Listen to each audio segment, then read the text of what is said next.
interceptions, just a great playmaker. He is a great playmaker. He really is. He's a really good football player. Gets his hands on balls. He's athletic. Runs well. Gets off of blocks pretty good. And they use him in a lot of different ways. But he's a definite leader for them, for sure. Coach, do you expect this game to be a little bit more chippy than it is in other years, just because of what happened last year, some of the things that were said after the game, and knowing how they felt afterwards? They felt embarrassed, never again, all that talk down there, and again, some of the words after the game. Well, I mean, it's a rivalry game for a reason. There's a lot of emotion that's tied to the game, but at the end of the day, emotion ain't gonna win. That don't win the game. I mean, you can get all fired up, and it don't win. It's players making plays, it's execution, it's blocking, it's tackling. Same thing that wins every other game wins this game. Taking care of the ball, making plays in special teams, making good decisions, throwing and catching. It's no different. But yeah, I mean, it's just always a game. Like I said, there's always a little more emotion because again, both these kids on both these teams, they live with this year round, so they all know that there's just a little more juice in this game. There always is, but I think at the end of the day, both teams have good respect for each other, and they all understand at the end of the day it's football, and you can't. I mean, you got to go win the game. You're not going to win the game in the media. You're not going to win the game in any other facet. You got to go play well to have a chance to win. And so I'm sure both teams are focused on doing just that. And I certainly hope that there's not anything that takes away from the game. That would be very disappointing. It needs to be a great football game, and somebody's going to win, somebody's going to lose. It's just the way it is. So. But both teams have more football after this game. They're gonna be in a bowl game, and we've got the championship next week, and certainly will at least have a bowl game. If we're not going to the playoff, who knows where we got. But both teams, I think, want to make sure they have all their players to move forward. So hopefully everybody will play hard, play within the rules, and have a great competitive game. You mentioned the red zone execution against Florida State. Was mentioned previously about how South Carolina has been very good in the red zone. How much of a particular focus do you place on that this week? We place a huge focus on the red zone every week. I mean, it's critical that you play good red zone defense, play great red zone offense. We don't want to live with field goals. We want to score touchdowns. So it's a huge emphasis for us every week. You talked about going down to PD and quickly come to understand what this rivalry is about. Is there one story or one moment to where the light switched, or was it just a gradual? Yeah, like I said, just really instant. Going out on the road, I'd never been recruiting in this state ever. All my years at Alabama, I'd never recruited South Carolina, and so I don't know where I'm going. So I think my first school I went to was Conway, and see Chuck Jordan down there, and just. You walk in the office and it's like, it's just, or it's, woohoo, and they don't know you either way. So that's really, I'm like, yep, it still matters. This is going to be fun. So it was great. It was a great experience, and that's really all it took for me. Coach, have you seen their passing game of ball since Debo's been out to the point that it's still kind of a strength in their offense? Yeah, well, they throw a lot of screens. First of all, they do a good job with some of their RPOs. I mean, they got big-bodied receivers out there. They've been able to hit some plays down the field. They've hit some back shoulder balls. They've done a good job mixing up their protections. They get into some of their max protections and create some one-on-ones. Do a good job getting the ball to the back. A lot of crossers. I think one of the best things they've done is they've spread the ball out. It's not like they just got one guy that's getting all the balls. I mean, 89 is I think he's their leading receiver. I think that's right. But then you look over here and Ortre and 13 and 81. They all got catches in the running back. They do a good job of getting him balls, whether it's screens, balls in the flat, angle routes. They hit a huge big-time play, angle route against Florida. So they do a nice job of spreading it around and taking what's there, and then Bentley's not afraid to push the ball down the field. Made a huge one-on-one play. 13 did. I can't remember who it was, but just, inside fade basically right at the goal line.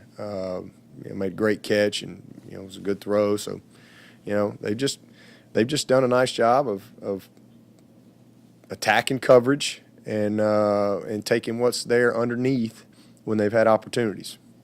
Coach, you talked after the Florida State game about needing to play better. Aside from the red zone and the turnovers, what are some areas in which you feel like you really improved in the last week? Shoot, you name one, we improved. That's probably our best game, really. I mean, we were, again, I know we're a better team than the Citadel, but you still have to play well and execute and make the right decisions and play with good technique, finish plays, and tackle. And I thought we just did a great job of that. I mean, we improved in every area. Number one, finishing plays that were there downfield, whether it was the receiver, whether it was the quarterback, whether it was the running back, whether it was the protection, whatever it may be. We'd kind of been in a little funk there. I'd have been more concerned if it was stuff not there, like we just. But these were things that we just kind of were in a little bit of a slump as far as finishing some plays. It was just one thing after another. Everything's great, perfect throw, perfect drop the ball. Everything's great, receiver don't run the right route. Everything's great, bad throw. Everything's great, poor protection. I mean, it's just like a combination of things that were a little frustrating there for a couple games, where all of a sudden teams are hanging in there. You really ought to have more points on the board, but you miss opportunities. Obviously down against Florida State, you got the ball on the 1 yard line twice and get 3 points total. Those are, and it's 16 play drive, and get nothing.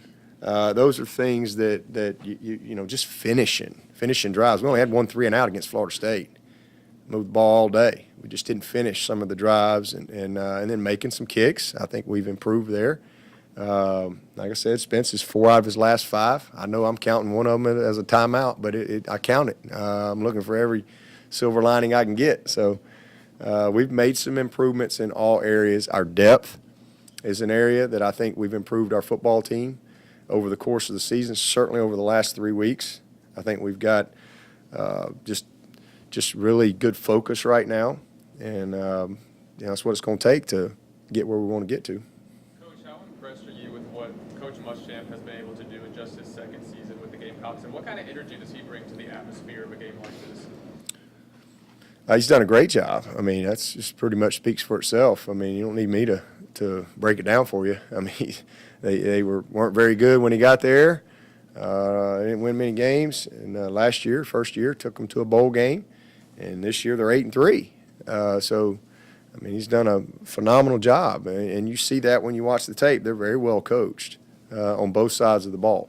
And, I mean, he's probably the first one to tell you, hey, they've got, bigger goals, I'm sure. But, they are where they are year 2. And I think he's made good progress, for sure. Let's go back to 2008, your first game against South Carolina, and the win and what that meant to your career and what that showed you about this rivalry and how the fans endeared themselves to you with that game. Yeah, well, I mean, they didn't endear themselves to anybody that wins this game. It wouldn't take long. Clemson fans, you beat South Carolina, they most likely they're gonna like you, at least for a little while anyway. But that was an amazing game, emotional. I mean, I'm not here if we don't win it, so I don't know where I am. I'm somewhere, but I'm probably not here. I mean, I don't know that for sure. Probably needed to win that game to have a shot to get the job, and we played a great game. Our guys were excited to play. I'm not sure. I doubt we were favored in the game. But we played well. We hit some big plays, and Spiller and Jacoby and Aaron Kelly and Cullen and all those guys. Really Mike Palmer. That whole group. I remember those guys. Thomas Austin. We had a great group of guys. Ricky Sapp and Cavell Connor, Mike Hamlin, you know, all a bunch of them. It was a great day, and you know, when we won it, I felt like, you know what, I'm gonna get an opportunity. But that game, I mean, I knew long before that game what the game was all about. Obviously, as an assistant, I guess that was my sixth South Carolina game at the time, and had been a part of several of them. The worst one being the year that had to fight. That was you know, an embarrassment to both programs, and cost both teams a bowl game, or certainly cost us. I can't remember on their side, to be honest with you, but I was well versed in the game going into that, but it was really more that whether or not it's going to be my last game here at Clemson, or I'm going to have a chance to maybe hang around here a little while. Your relationship with Spurrier was interesting, I guess. I mean, leaving the voicemails after you lose in Georgia, saying Yeah. they got beat worse. Yeah. How was your relationship with Muschamp, or is it too early to tell? You know, it's fine. I mean, we've known each other. I've known Will a long time. We go way back when he was assistant at Auburn. I was an assistant at Alabama. I'd see him on the recruiting trail. You know, I've known him a long time, and he was the D coordinator when I took our group out to Texas. Took our whole staff out to Texas right when I first got the job, February of '09. And, you know, he was very gracious to our guys when we went out there. And you know, I've always thought he was a heck of a coach, and I've always had great respect for him. But, you know, we've not run in many